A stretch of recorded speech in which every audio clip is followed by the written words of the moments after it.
I'll be home soon, or I'll be Keon. I love my family. That's all you got to say. October 2016, Ann Arbor. A high school senior with college dreams, lured, robbed, shot dead by a 17-year-old chasing gang clout. The killer confesses like it's nothing, raps about business. In court, he laughs while a mom weeps for her only son. But Judge David Shire, a 23-year vet who's seen it all, ain't having it. Nearly throws out the deal, threatens life in prison. This is Dante Wright's story. No remorse, pure arrogance, and a takedown that shocked Michigan. Stick around. Karma don't miss. Jordan Klee, 18, Pioneer High senior. College apps ready, dreaming of love, life, making his mark. October 4th, 2016, he's walking near Pine Lake Village, Ann Arbor, a college town not used to this. But Dante Roger Wright, 17, local kid, is deep in gangster disciples. 6-point stars, pitchfork tats scream it. Expelled from school, petty thefts, just dodged a cop chase arrest. Out on bond, he's hungrier for trouble. With Del Rayo Gracie and Terrarius Ellison, Wright texts Jordan, lures him to a quiet path. Meet up, quick. It's a setup. Jordan complies, hands up, no fight. Wright pulls a gun, demands gear. Then, point blank, back of the head. Execution. Jordan's gone for clothes, cash, gang cred. Ann Arbor reels. Gangs in a college town? Rare but deadly. October 10th, cops track Wright via Jordan's phone, witness tips. No run, no fight. He confesses cool as ice, describes the shot like a chore, raps about handling business in interrogation, chasing infamy. 0 tears for Jordan. July 2017, Washtenaw County. Danta Wright pleads guilty. 2nd-degree murder, armed robbery, conspiracy, felony firearm. Armed robbery, count 3, conspiracy to commit armed robbery. Count 6, the felony firearm, and an added count 7 of murder in the 2nd degree under Pact Code 750.317. That is a felony punishable by life or any term of years. In exchange for that plea, at the time of sentencing, the people moved to dismiss counts 1, 4, and 5. There is a sentence agreement in this case. The sentence agreement is that on counts 2, 3, and 7, the defendant will serve 23 to 50 years in the Michigan Department of Corrections. Those 3 counts will run concurrent to each other. However, counts 2, 3, and 7 will all be consecutive to count 6, which requires mandatory 2 years on a felony firearm. Furthermore, we have discussed the resolution that we will not be, as part of this plea agreement, the people will not be charging this defendant for his involvement in the Keandre Duff homicide. That's a correct statement, Your Honor. He has put on the record the terms of the sentence agreement that pursuant to their agreement to dismiss the other counts and not charge you in the Keandre Duff homicide case, you would agree to serve 23 to 50 years in Michigan Department of Corrections plus 2 on the felony firearm. How do you want to plead to counts 2, 3, 6, and 7? I'm pleading guilty. On the morning of October 4th, 2016, did you agree and conspire with 2 other individuals, Del Rayo Gracie and Jamarius Ellison, to commit an armed robbery? Yeah. And who are you going to rob? Jordan Klee. Jordan Klee. And that afternoon, did you in fact rob Jordan Klee? Yeah. And did you use a gun to place him in fear in order to take his property? Yeah. And as a result of that armed robbery, what did you do with that gun and Mr. Jordan Klee? Shot him. And where did you shoot him? On the top of his head. And did you kill him with that shot? Yes. People are satisfied, Your Honor. I'm satisfied, Your Honor. Co-defendants Del Rayo Gracie, Terrarius Ellison take 15 to 30 years each.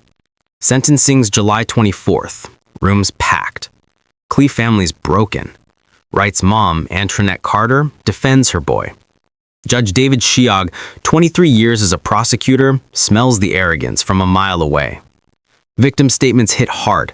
Courtney Klee, Jordan's cousin, reads for the family. Then Karen Klee, his mom, breaks the room. Jordan's gone. No college, no love, no grandkids. My only child. my laughter, my life. I wake up hearing him scream, night after night. For what? Your jealousy?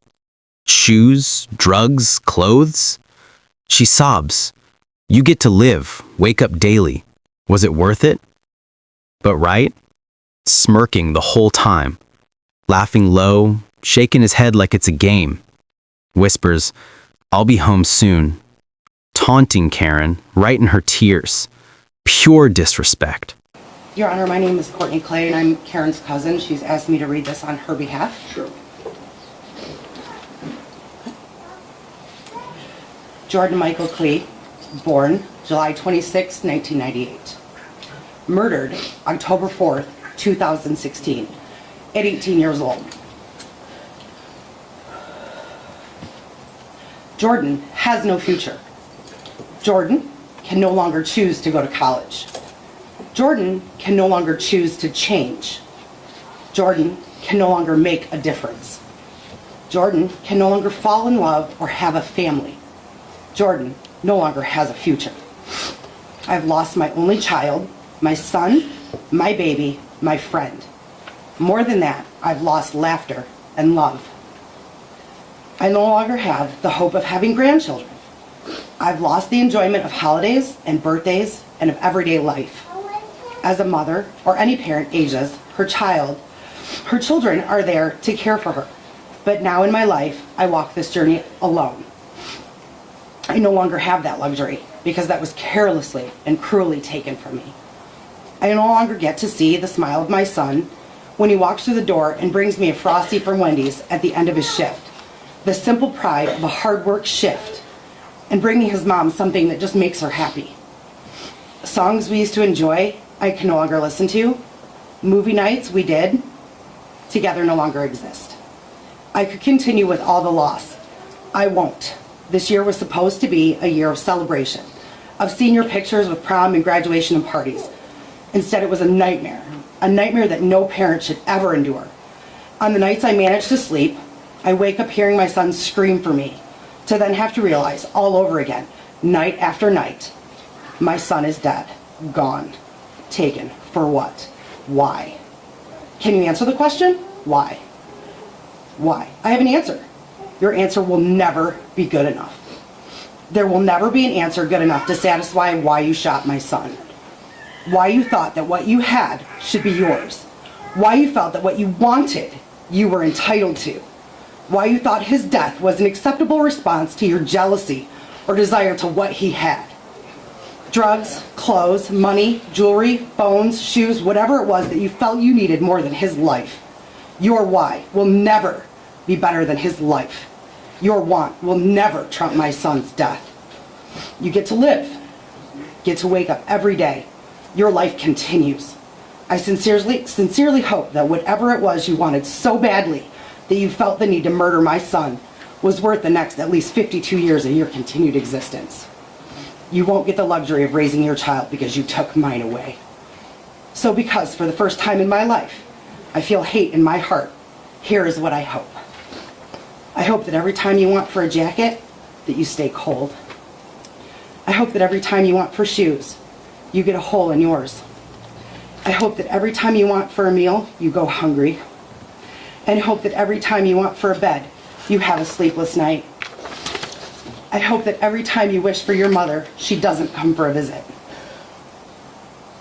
But more than anything, because we, and I, am nothing like you, I don't wish or hope any of that upon you. I simply wish that you go to prison for the maximum time your plea agreement allows, that you become something more than what you were taught to be in your miserable life, and that your child gets brought up far away from the life you led, because it's obvious to me and everyone here that you need help. Your actions have led you to a prison cell, but have also created an empty cell that I live in every day. While you can still hope to be released one day, I'll never escape my hell. You are still alive, but Jordan has no future. Thank you, Your Honor. We're done. Are you all right?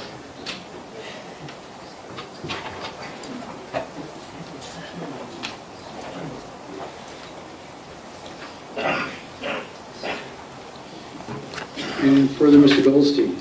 Your Honor, just briefly, the pre-sentence report indicates that my client made a statement to the probation officer who prepared the report indicating that it was never his intention to injure. All right. Your Honor, my client, the only thing I would say, Your Honor, is that if the court is intending to follow the plea agreement, then I don't really have anything for my client wants to address the court, but I don't. Of course. Yeah. Yes, sir. Mr. Wright, what would you like to say? I just want to tell y'all I'll be home soon. R.I.P. Keon. I love my family. That's all you got to say. The room's tense. Shiag's eyes burn. Defense tries damage control. He's 17, emotional issues. Smiling's fear, not disrespect. Your Honor, my client asked me to apologize to the court. His smiling was in no way meant as disrespectful either to the family, to the victim, or to this court. My client is 17 years old. He has some emotional problems and frankly was scared. And some people display fear by smiling. He really meant no disrespect. He does take this very seriously. Antoinette Carter backs it. Mental conditions, no meds in jail. But prosecutors done. Fear? Nah, that's arrogance. He rapped about killing, wants fame, not forgiveness. Shiag's livid. 23 years prosecuting, never seen this. Your smirk, your laugh, shaking your head like it's nothing. I'm tempted to reject this plea. Felony murder? Life. You die in prison. Clee family begs. Take the deal. Spare us a trial. Sidebar. Then the hammer. You know, I have never in 23 years approximately ever not accepted a sentence agreement between the parties because it's bargained for, sentenced by the parties. But watching you sit there, smile and laugh and shake your head like this was no big deal, I'm very tempted to just say, I'm not going to accept this sentence agreement. We'll go to trial. And if you're convicted of felony murder, you'll go to prison for the rest of your life. That means you'll die there. That's what I'm tempted to do. Mr. Bella, do you want me to accept this sentence agreement? Your Honor, may we approach prison? Yes.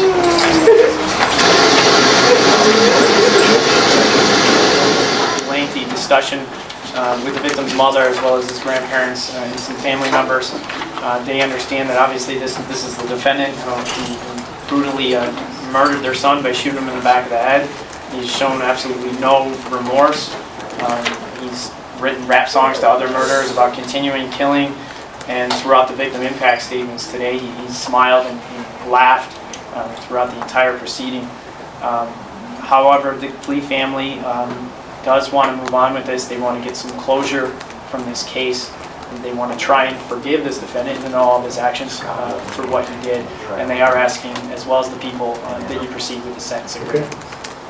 23 to 50 years for murder, concurrent robbery, conspiracy, plus 2 mandatory for the firearm. Minimum 25 years. Parole at 43, September 2042. Shiag tears in.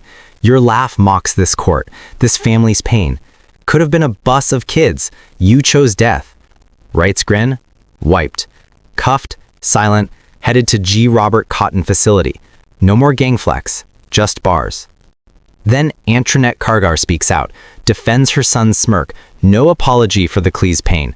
What do you think about his reaction during the statements that were made in the court that the judge seemed to be upset about? Yeah, tell me what you think. What upset me was I'm sorry for her loss, just as well as mine. My son was supposed to graduate this year too. And I mean, it's just bad all the way around. So that's just how I feel.